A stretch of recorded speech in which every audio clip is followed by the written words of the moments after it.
A while back, I made a video talking about Final Fantasy and the decline it suffered since its PlayStation exclusivity. Like, Final Fantasy VII was good, maybe a step down from 6, 5, 4, but still pretty good. I personally consider it my favorite, but I think it is.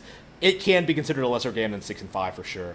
And since then, it's just gone straight downhill with 8, with 10-2, with the 13 trilogy, with 14, the original vanilla 14, the 15s, Final Fantasy VII Remake.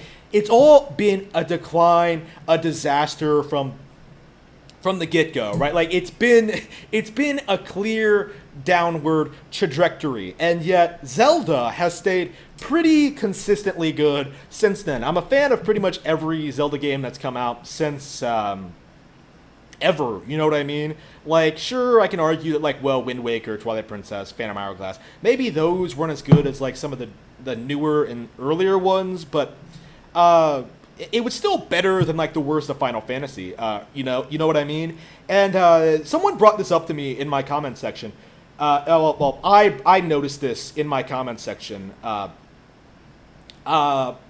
didn't quite realize this when I made my video, but the media did not admit that Final Fantasy was going downhill, but they sure did try desperately to ruin the Legend of Zelda series, right? Ever since, I think, Majora's Mask came out, right? It's been this nonstop barrage of like, oh, Nintendo doesn't know what they're doing anymore. It's not as good as Ocarina. They're rehashing old content. This is just the same thing over and over again. Wind Waker looks kiddie. Twilight Princess is overrated. Skyward Sword has broken motion controls. Phantom Hourglass and Spirit Tracks have those shitty touch controls that shouldn't be in the game. Basically, until Breath of the Wild came out and basically destroyed the carefully constructed narrative they had built up over the years that Zelda couldn't compete with, like, Skyrim, Dark Souls, Darksiders, Okami, all these generic Western RPGs, essentially. When it became apparent that that wasn't going to be a thing anymore, they kind of changed their tune. But that doesn't change the fact that that did happen. You know what I mean? Like, I really did grow up being told constantly that I shouldn't like Zelda, that it was gay, that PlayStation was doing more interesting things, that I should be playing sports games or Call of Duty or Grand Theft Auto. Like, Zelda was not good anymore, according to the game media. It was only getting high scores because of its legacy. It used to be the greatest thing ever, but now it's gone downhill. It's not the case anymore. And honestly, I would almost argue it never was, considering how well Wind Waker and all these older Zelda games have aged in comparison to the games these people were propping up. The Okamis, the Darksiders, the Splinter Cells, the God of Wars. Like, Wind Waker is still better than all of that. Like, it's just... It was really strange to me, just thinking about this. I can certainly dig up articles from like 10 years ago talking about like the decline of Zelda and how it needed to be like open world and stuff like that. That is the modern take on this. The modern take on this actually is that like the gaming media has tried to shift their gears, and it's one of the reasons it's coming off as so disingenuous. Now the narrative is that Breath of the Wild isn't enough like traditional Zelda. So they essentially went from bitching about Zelda not being open world or hard, like Skyrim or Dark Souls, and then converting that into like, well, Breath of the Wild is not similar enough to the old games. You know, like, people always cite these bullshit complaints, like the dungeon design, the weapon durability, and the music. Well, to be fair, the music in Breath of the Wild is pretty awful. But, like, it doesn't ruin the game or anything. Like, it's still a 10 out of 10.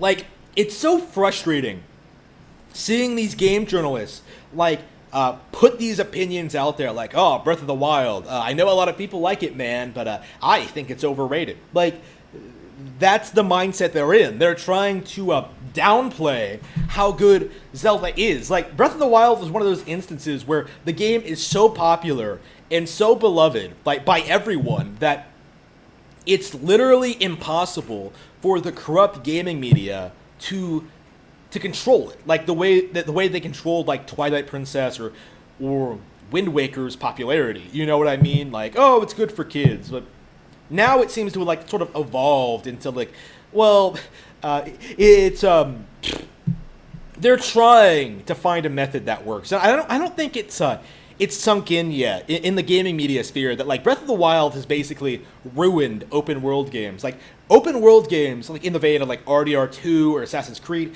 they're not new or interesting anymore. Like if you've played Zelda, like going back to those games feel stale and primitive. Like they have no appeal to anyone anymore.